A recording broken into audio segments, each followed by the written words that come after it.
Independence Day turned into a battleground. While fireworks lit up the sky, entire communities canceled parades, paralyzed by fear of ICE raids. Streets roared with protests against Trump's iron fist policies, splitting the nation wide open.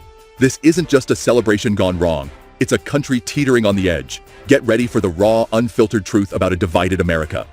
America should have been united, celebrating its 249th year of independence with parades, barbecues, and fireworks from New York to Wyoming. Instead, the nation stared into a fractured mirror. In Los Angeles, the mostly Latino neighborhood of El Sereno canceled its Independence Day parade after 90% of participants pulled out, terrified of being swept up in massive ICE raids. This wasn't a one-off.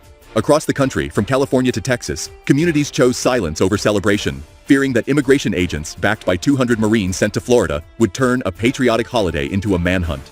For Donald Trump supporters, this is justice, a nation putting America first, no matter the cost. But for millions, it's a betrayal of the very freedom July 4th is meant to embody. The Trump administration didn't flinch. That same day, Trump signed the big, beautiful tax bill, a package slashing taxes and social programs like Medicaid while funneling millions into the military and immigration enforcement. For Trump's base, it's a grand slam. Lower taxes, stronger borders, and a loud message that the U.S. won't be anyone's doormat. But protests erupting in cities like Houston, led by the Women's March, show not everyone's buying it. Demonstrators demanded a truly free America, slamming what they see as an attack on the most vulnerable. In California, Scott Allen celebrated with a barbecue and fireworks, but on the streets, thousands marched against what they call a policy of fear and division.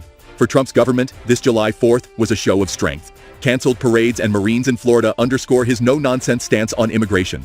The arrest of figures like Julio Cesar Chavez Jr. by ICE in California, accused of ties to the Sinaloa cartel, gave Trump supporters a concrete example that no one is above the law. But it's not all smooth sailing. The protests prove the opposition is fired up and organized.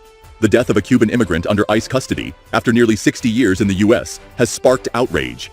Activists are calling out inhumane conditions in detention centers, and Democrats are using these stories to paint Trump as a heartless leader who prioritizes deportations over humanity. Inside the country, the social tension is tearing at the seams. Latino communities, especially in battleground states like California and Texas, feel under siege. Canceled parades aren't just about fear. They signal a collapse in trust toward institutions. In Texas, where floods have killed 24 people in Kerr County and left over 20 kids missing, the perception that the government is more focused on deporting than aiding disaster victims is gaining traction. This could cost Trump support even among conservative voters who want action on crises, not just borders. The tax bill, while cheered by business owners, has a dark side. Medicaid cuts could leave millions without health care, a problem Democrats are ready to hammer in the next elections. On the global stage, Trump's moves scream that America answers to no one. His threat to slap 70% tariffs on countries like the European Union, Japan, South Korea, and India if they don't strike trade deals by July 9th is a fist-pounding rejection of globalism. It could give the U.S. leverage in negotiations, but it risks alienating key allies at a shaky moment. The halt on weapons shipments to Ukraine, as Russia ramps up its offensive and North Korean soldiers join the fight, has critics saying Trump is soft on Putin. Plus, warnings of Iranian cyber attacks on U.S. defense firms working with Israel add pressure to a foreign policy that feels like a high-stakes gamble. The controversies are a minefield. Talk of Trump using the Alien Enemies Act of 1798 to deport even U.S.-born citizens has set off alarm bells. For Trump's base, it's a bold tool to clean the country. For critics, it's a step toward tyranny. Deploying Marines for immigration operations raises fears of internal militarization, evoking comparisons to less democratic regimes. The death of immigrants in ICE custody, like the Cuban case in Florida, has put detention center conditions under a microscope, with activists demanding federal probes. What's next for Americans? More division, plain and simple.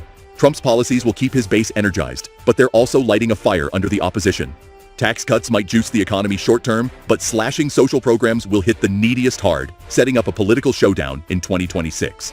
Mass deportations might check a campaign promise, but they'll alienate entire communities, especially Latinos, who could become a decisive voting bloc. Globally, the U.S. might gain trade leverage, but lose allies, leaving room for Russia or China to step in. Americans, this hits home. July 4th exposed a divided nation. Do you back Trump's tough stance, or is it tearing us apart? What does freedom mean when communities live in fear? Drop your thoughts in the comments, share your story, and make your voice heard. Subscribe, hit the bell, and join this debate that shapes our future. What America do you want? Don't stay quiet. Jump in now, and let's make history together.